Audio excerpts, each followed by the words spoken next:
रायगड जिल्ह्यातील सुधागड तालुका पुन्हा एकदा चर्चेत आला आहे। सुधागड गोंदाव येथे टायगर गोट फार्म हाऊसमध्ये मेंढ्यांच्या झुंजीवर पैसे लावून जुगार खेळवला जात होता।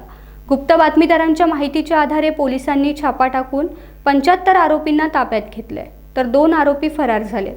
धक्कादायक बाब म्हणजे या कारवाईत तब्बल 1,37,30,300 चा मुद्देमाल जप्त करण्यात आला।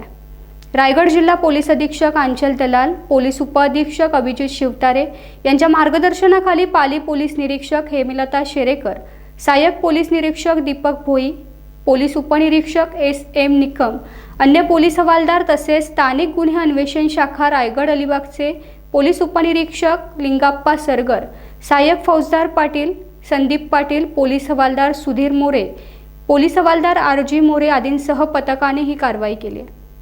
या संदर्भात सविस्तर हकीकत अशी की दिनांक 21/9/2025 रोजी मिळालेल्या गुप्त माहितीनुसार पाली पोलीस ठाणे हद्दीतील मौजे गोंदाम गावचे हद्दीत असलेल्या टायगर गोट फार्म हाऊसमध्ये मेंढ्यांच्या झुंजीवर पैसे लावून जुगार खेळवला जात होता।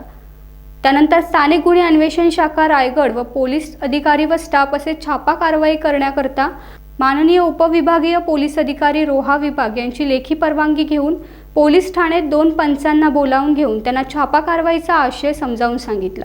त्यानंतर पाली पोलीस ठाणे प्रभारी अधिकारी पोलीस निरीक्षक हेमलता शेरेकर व स्टाफ तसेच स्थानिक गुन्हे अन्वेषण शाखा पोलीस उपनिरीक्षक लिंगाप्पा सरगर असे संयुक्तिक पथक गोंदाव येथील टायगर गोट फार्म हाऊसवर छापा मारला असता त्यांचे ताब्यात एकूण 1,37,30,300 रुपयाचा मुद्देमाल मिळून आलेला असून त्यामध्ये जुगार साहित्य, रोख रक्कम, मेंढे व मेंढे वाहतूक करण्यास वापरलेली वाहने असा मुद्देमाल जप्त करण्यात आला आहे।